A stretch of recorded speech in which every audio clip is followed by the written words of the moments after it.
The first time you felt the room shift beneath your feet, you were silent. They leaned in, voices low and conspiring, and you realized the respect you craved was a currency you didn't earn by pleading. In that moment, when your apology was met with a nod, but no warmth, you understood power isn't granted, it's taken. You remember the hollow echo of your own words, bouncing back at you like accusations. You didn't defend yourself, you tasted shame. And somewhere in that bitter flash, a spark ignited. Silence isn't absence. It's a blade honed on every instance you swallowed your truth. They called you cold because you refused to fuel their drama. They demanded reaction, and you delivered calm. In the void of your non-response, they found uncertainty they'd never known. In that void, you discovered something. Distance isn't defeat. It's the foundation of dominance. You've chased approval like a ghost for too long. You've plastered yourself with polite smiles, desperate to belong, to be liked. But when you stop performing, when you stop chasing, the world finally sees you. They test your boundaries, push your limits. You flinch once, and they mark your flinch as weakness. You stand unmoved, and they flinch instead.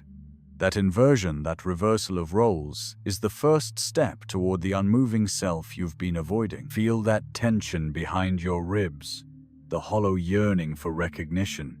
It's the last tether binding you to emotional chaos.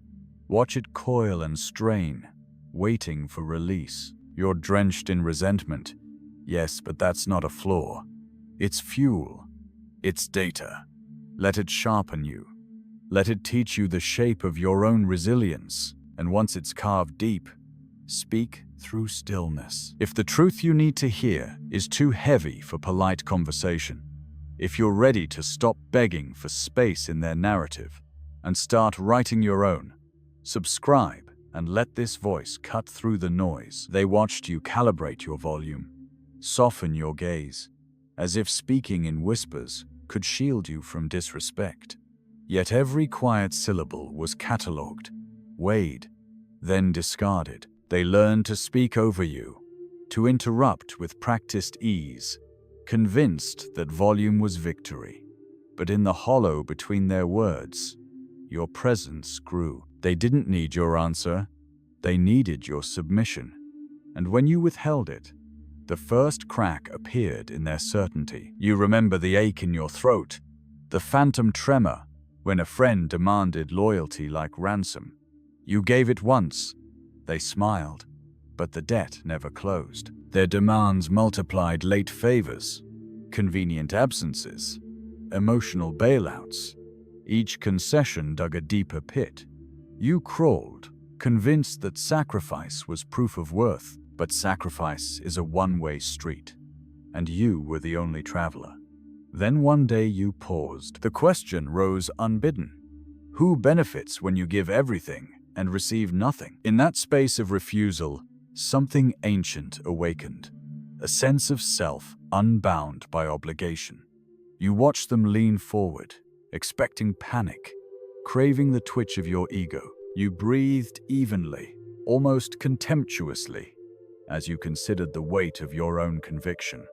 They flinched first. That moment, watching discomfort ripple through their confidence, is not justice, it's revelation.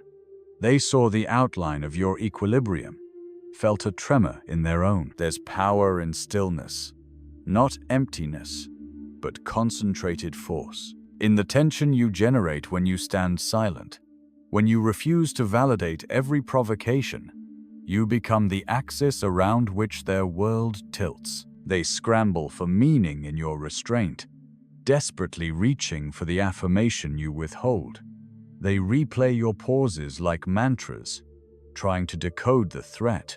They never will. Whispered threats hide in neutral expressions. In measured breaths, they can't dismantle what they can't define. The ones who demanded your time as though you owed them eternity are now hesitant.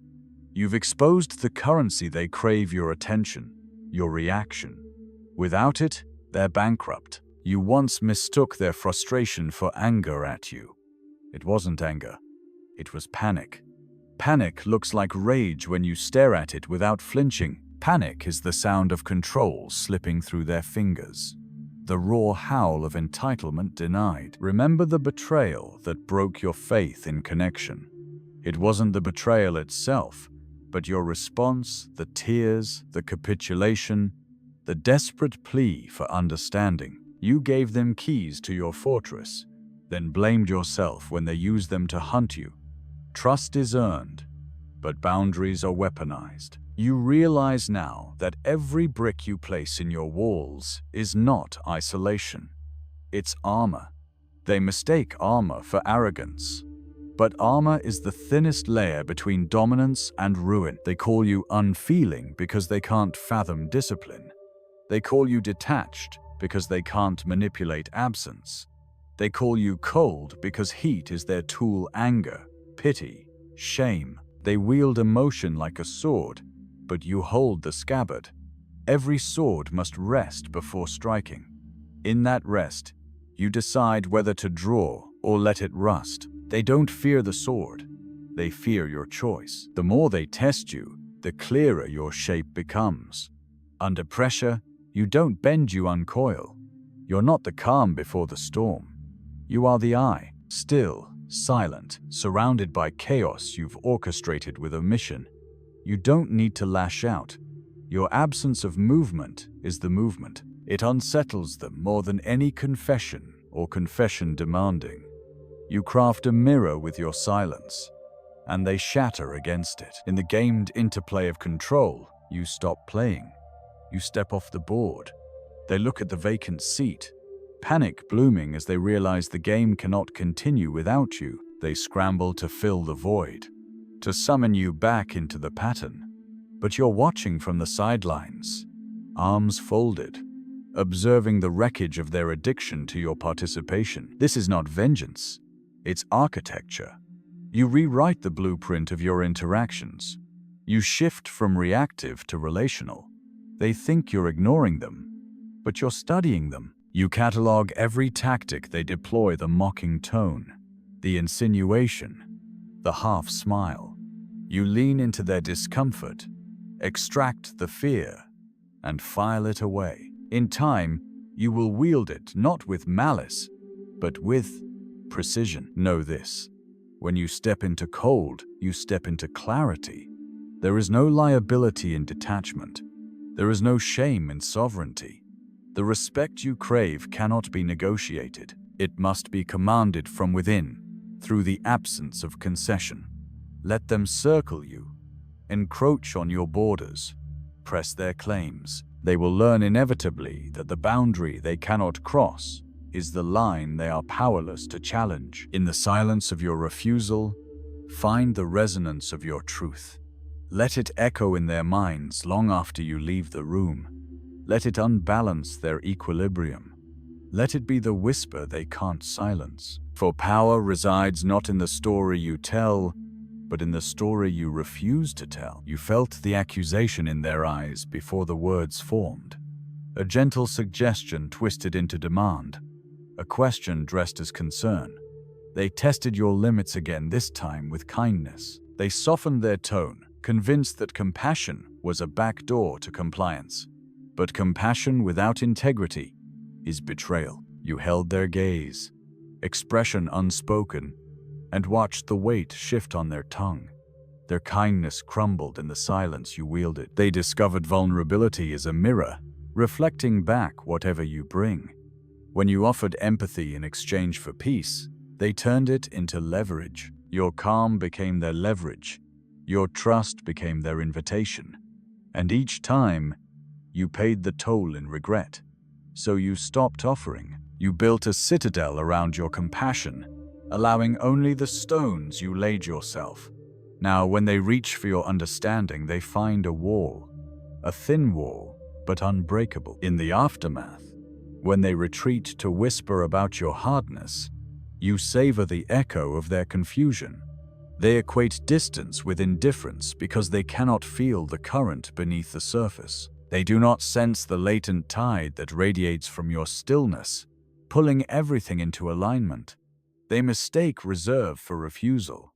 But in that refusal, you hold every option. And when you finally act, it will carry the weight of inevitability. You remember the betrayal that set this path, how you discovered your loyalty was currency they spent freely and without remorse. You witnessed their casual cruelty in private moments, the condescending smile that arrived after you confessed your doubts, the silent judgment as you bared your wounds. You thought connection was sacred. They thought it was exploitable. In surrendering that myth, you reclaimed your spine. Now, every conversation is a battlefield you walk alone. You allow no alliances that undermine your center. When they gather in numbers, whispering theories about your motives, you step into the room like gravity. Their whispering hushes. They feel the pull of your presence before you speak. And when you speak, it is deliberate, each word chosen for maximum incision. They flinch at the incision because they feel the knife sharpened by your patience. Pressure reveals structure. You invite pressure by withholding response. You refuse the trap of automatic counters, no apologies, no justifications, no clarification. In that dead air, they taste insecurity. They wonder if you're retreating, if you're rethinking. They wonder if you fear them. But you're neither retreating nor fearing. You're observing. You catalog their panic as data. How quickly they shift from calm to agitation, which phrases break their composure, which questions they abandon. You study patterns, and patterns become protocols. When they finally break, when frustration erupts as anger and frustration and confusion, you stand unmoved. They demand answers, but you offer only more silence. Silence is the answer they never expected. They scramble for meaning, desperate to restore equilibrium. In their scramble, they expose every hidden agenda. You watch as they tear themselves apart, desperate to regain control over a dynamic they no longer command. It's not cruelty, it's revelation. You are the prism through which they see their own reflection. In your stillness, they witness their dependence on chaos. They realize they thrived on reaction, on forcing your hand, on dragging you into their narrative. Without reaction, their narrative collapses. Without your hand, their story falters. And you, unmoved, observe the ruins of their design. You tread lightly through this triumph. You know the line between dominance and tyranny is thin. You do not gloat. You do not broadcast your victories. You hold them like a quiet trophy, a testament to your restraint. You remain unreadable, because transparency is vulnerability. You choose your moments as a marksman chooses his targets, never gratuitous, always precise. This power isn't loud. It doesn't roar. It simmers beneath the surface, unseen but undeniable. You are the calm that unsettles, the still point that shatters momentum, the absence that demands presence. Every day, you polish the blade of your detachment until it reflects only your unyielding center. They will learn you're not untouchable. You're unbending. They will learn that respect isn't a favor. It's the price of entrance. They will learn boundaries are not suggestions. They're the architecture of influence. And they will learn too late that cold clarity is the most searing fire of all. You pressed your advantage in moments they mistook for routine. Each slight, each casual dismissal, you recorded like a ledger of their weaknesses. You watched as they expected you to scramble, to patch the crack in your composure. Instead, you leaned in, eyes unblinking, voice steady in the sudden hush. In that hush, they heard every unspoken accusation echoing back. This is on you. They cornered you once more with flattery, insidious praise designed to tether you to their whim. You felt the familiar tug, the illusion of gratitude that masks obligation. But gratitude forced is debt unpayable. So you offered only the quarter smile of someone amused by the premise. They leaned closer, voice dipped into honey, convinced they'd won you back. Instead, you watched the sweet veneer dissolve. They snapped their words shut like a trap empty of prey. Their fury was a revelation, more instructive than their kindness. Rage unmasks intent. As they thrashed with indignation, you catalogued every syllable of accusation, every quiver in their tone. You let them exhaust themselves on their own fury, while you sat still an observer in the wreckage of their projections. Every flung insult burned in the air, but never on your skin. You refused to inhale their smoke. In the aftermath, when they demanded reconciliation, you presented a single condition: clarity. They lashed out at the condition, calling it impossible. But clarity is neither gift nor demand, it is your armor. You offered it to yourself first. They recoiled at the proposition of transparent exchange, because transparency is the enemy of manipulation. They crumbled under the refusal to obscure motives. You've studied the anatomy of dominance: tension, pause, release. In every exchange, you've replaced release with restraint. When they sought closure, you provided distance. When they begged for reflection, you offered omission. They adapted, weaving new tactics: guilt, pity, outrage. You watched their threads unravel, watched them trail into dead ends of self-contradiction. In each labyrinth of their making, you remained at the center, unmoved. They thought interrogations would break you. They believed endless questioning would pry open your defenses. But questions without answers are hollow. You absorbed their inquiries like pebbles on a shield, and the shield did not crack. In the silence that followed, they confronted their own emptiness, questions returning to them unanswered. They hated that emptiness, feared it more than your disdain. Every battlefield yields intelligence. With each encounter, your map of alliances and enmities refined itself. You learned who bows under pressure, who claws at your boundaries, who retreats once cornered. You used that map to shape every subsequent engagement. You no longer fought battles, you choreographed them. You drew the lines, set the stakes, then watched the actors improvise within the space you defined. In this calculus of power, unpredictability is currency. You alternate warmth with detachment, engagement with eclipse. They never know when you'll reappear or disappear. That unpredictability hovers like a specter in their proximity, a constant reminder that the terms are not theirs to set. You alone decide when the show begins and ends. They whisper your reputation in corridors you no longer walk. They reconstruct your tactics in hushed debates, desperate to capture your method. They fail because method is mortal. Presence is immortal. Presence lives in the gap between thought and action, in the pause that negates argument. It is forged in silence and maintained by will. In these moments of retrospective panic, they realize they've been chasing shadows, the contours of power defined by your refusal to chase. And in that realization, they taste the bitter truth. The game cannot be played without your participation, but you've already checked out. They scramble to rewrite the rules, but the board is empty. You hold your ground in the breach of their expectations, and there you become the axis of everything they fear and need.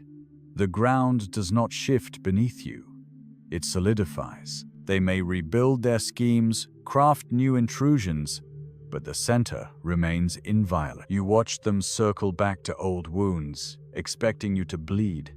They brandished your mistakes like trophies, convinced that humiliation would fracture your poise. But in that moment of accusation, you held stillness like a fortress, lips sealed, gaze unwavering. Their triumph dissolved into irritation. They realized you would not validate their narrative. They lashed out with laughter, mocking your silence as though it were cowardice. But laughter is brittle. It cracks under pressure. You observed the tremor in their masked amusement, the fleeting hesitation before the next forced guffaw. In that hesitation lived your leverage. The knowledge that your detachment unsettles even the most confident facade. They tried diversion, veering into trivialities, dragging you into meaningless skirmishes. Each misdirection was a test. Would you follow the smoke, or would you refine your focus? You watched the smoke curl without inhaling it, tracing their tactics with clinical curiosity. In refusing distraction, you forced them to expose the core of their intent. Their tone shifted strategic calm, the prelude to another ambush. "We're all friends here," they said, venom cloaked in sugar. You noted the conditional grammar, the unspoken, "as long as you comply." You leaned back, arms crossed, embodying the question they feared. What makes you indispensable if you refuse to belong? They had no answer. They circled you again, slower this time, as if stalking prey that sensed the trap. You felt the tension in their gait, the tightening of their grips on unseen weapons, sarcasm, guilt, pity. Each weapon was useless against a target who felt nothing but serene calculation. In your tranquility, you revealed their impotence. They resorted to confession, half-truths spilled in hurried speeches, seeking communion with the broken version of you they remembered.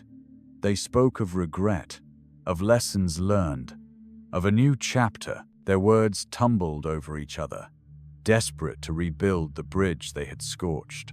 But bridges are built with shared stakes. You offered no stake. You sat in the rubble of their revelations, letting the dust settle around you. You did not forgive nor condemn. You simply observed. In that neutral zone between finality and beginning, they realized there was no contract to sign, no pact to renew. They sensed the end of their influence and the birth of your autonomy. When they fell silent, you broke the quiet with a question, a single phrase delivered without inflection. What now? The simplicity of the question wielded authority. It demanded they define their own purpose in your absence of reaction. They fumbled, words abandoned, at the door of their own uncertainty. In their fumbling, you saw the quintessence of your strategy. Compel them to confront their dependence on you. They flinched from the mirror you held up, unable to look away. They reached for explanations that dissolved under scrutiny. Revealing nothing but the skeleton of their need, they backed away, scanning the landscape for excuses to reset the encounter. But the ground had shifted. Where once your reactions filled every void, now silence reigned supreme. They tasted scarcity for the first time, the scarcity of your engagement, and panicked. You let them circle the perimeter of your calm, testing every boundary. They probed with gentle jabs, seeking any crack in your composure.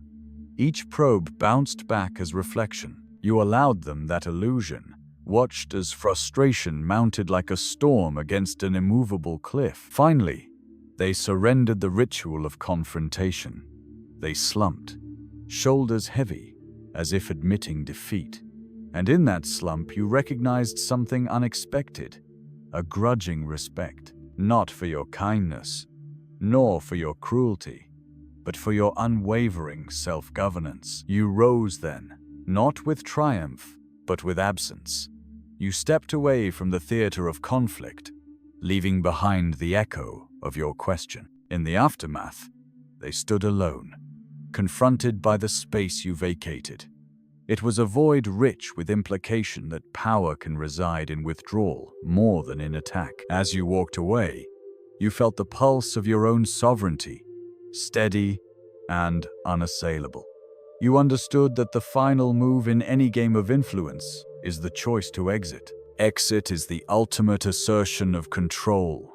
No explanation, no apology, no performance, just departure. You stood at the edge of their world, watching the residue of expectation crumble behind you. No plea could follow, no apology could tether you back. In that fading echo, you embodied the final truth. Leverage is born in absence.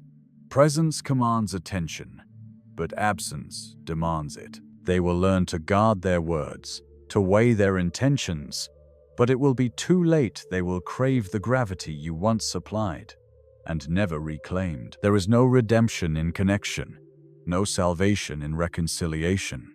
There is only sovereignty in the silence you choose.